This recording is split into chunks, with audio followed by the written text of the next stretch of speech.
What is going on, everybody? After talking through all of that monster NBA MLB slate, we have a one-game NBA slate, and I will be glad Sheets is joining me for this one. We'll keep it's not going to take a ton of time.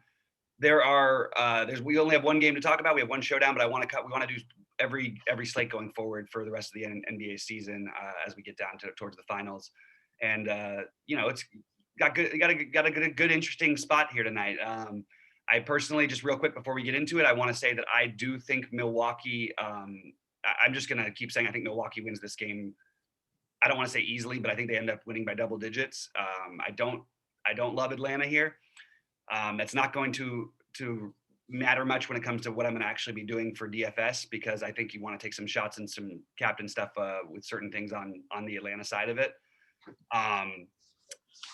But I really think Milwaukee is just clearly the better team. And to everybody who says, "Oh, it's too bad," look, I don't want Trey to get hurt. He was spectacular in Game 1 and had flashes at other moments. But I would just say, like, before everybody blames it, oh, they would have beaten him if Trey stayed. It was totally healthy, and he's not going to be fully himself and all that stuff. Just want to say he's minus 35 in the series. He's one of the worst point differentials of any player in the series. So it's not like they can't play or compete without him. At the same time, I think these teams are in different. I don't want to say stratospheres, but they're in different levels. I just think that the Bucks are a much better team. She's any different? Any take on who's going to win tonight's game? Yeah, my natural tendency would be to say that Atlanta's going to win. But my son's hot. He was all over the Clippers last night.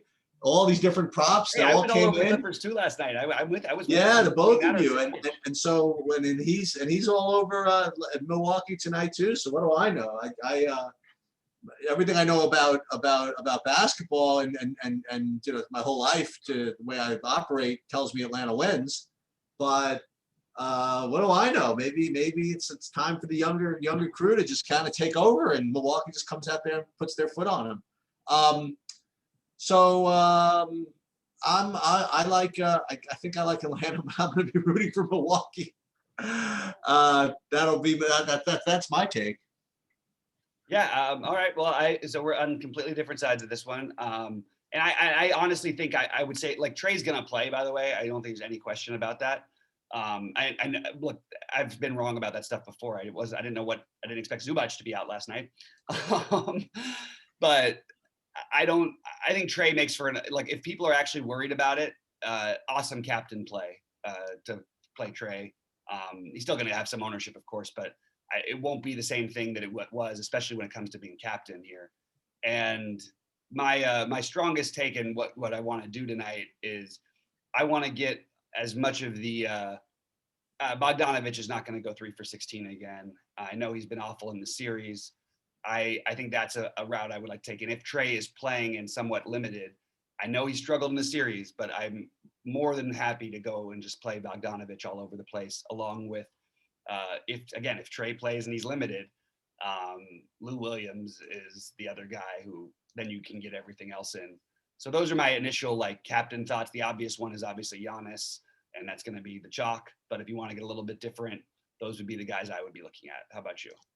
Yeah, my initial run, I just did one literally out here on the side, is getting just oodles of Giannis in the captain. But the ones that I'm not, I'm having right now, if I ran it now with 20 lineups, I have 85% Giannis, 5% Trey, 5% Middleton, and 5% Okongwu. And obviously the Okongwu idea is probably just ends up getting everybody else in. Would you rather do that though, or would you rather take the Lou Williams angle though? That's what I'm saying, because I know it's a little bit of a price difference, but it's not so much different. And Lou Williams, and we have that upside. Like if they need scoring, especially if the game gets a little bit ugly and Milwaukee's up by a lot, you could see Lou Williams trying. I mean, he's the kind of guy. That's why I like the Bogdanovich thing too. These are the guys who can shoot their way into being, 35. Well, I mean, Lou Williams could shoot his way into scoring 30 fantasy points, and Bogdanovich could play his way into scoring 50 fantasy points. So that's sort of my contrarian take. But I actually think Okongwu is going to be more involved, and he's been more involved in this series the last couple of games. And again, a guy who I really believe in the talent on. I don't really know how he fits in against this Bucks team in general. That's my only reservation, and I don't know what his ceiling would be in terms of DFS for a captain. So I'm probably skipping guys like him and Solomon Hill for right now. But they may end up in a lineup or two of mine. It's a fun you can get creative with it because there are guys who take over. And the other one who I didn't mention is Kevin Herter. I mean, we just saw this guy in a game 7, when they were desperate, put up a monster game in the last series. Why, when they must need it, couldn't he sort of take a little bit more of that playmaking role and put up 40 fantasy points at 7K? I still think Bogdanovich is slightly better. But I do love the Herter angle as well. And that's what I'll be looking to do, is play an Atlanta shooter and then, the normal guys from Milwaukee in the captain spot, and then try to play my Milwaukee guys elsewhere. Yeah. In the rest No, of I mean, again, I would just reiterate my, I know what I was going to mention was that one thing I did notice is that Okongwu did like a reasonable job when he was trying to guard Giannis. Okay. So maybe they do go to him a little bit more. I don't know. Well, because Kyle, I mean, not the Kyle. I think Kyle. I mean, no one. Obviously, nobody can guard him really. Mm-hmm. But he had a couple of blocks. He did a couple of things. I don't know.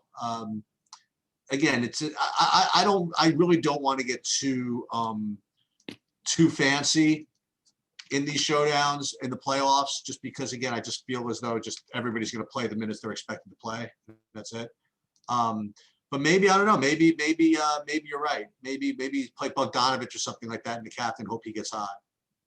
And the one other guy I'd mentioned, he's just too expensive, which is going to make no one play him. I mean, talk about production per minute. Like Bobby Portis, Jesus. Like, oh my God. I said coming into this series that I liked him for the series, that it seems like a Bobby Portis series. But this has been like, I mean, this is ridiculous. 20 real life points basically with what did he get, 7 of 12 in the last game, and he only played 17 minutes. It's amazing, right? It's incredible. I mean, so that's your the other one, but they made him at a price where it's really, really hard to justify playing him at all, much less captaining him. No, he's 4,400, 6,600 for captain. Actually, it's not too it's reasonable enough. It's just, like you said, mostly you're going to see the same minutes out of the Milwaukee guys, in my opinion. I don't think you're necessarily going to see the same minutes out of the Atlanta guys. I could see things being shaken around, including Okongwu. The 7 to 10 minutes that he's projected to play could turn into 15 if he does a good job on Giannis. So I like that angle. The Lou Williams 15 minutes could turn into 24 if he gets red hot. You know what I mean? Gallinari had a nice game, didn't he? Gallinari is he's a guy I think I would be using for the other parts of my lineups, because I don't think the ceiling is going to be there for him tonight to win you the slate. And I think you want to try and get a guy who has 30 fantasy point upside or is really, really cheap. And I see, it sounds crazy to say, yeah, he can get to 40 fantasy points. That's definitely within the realm of possibility. I think it's just so much more likely that Bogdanovich or Herter gets there than he does.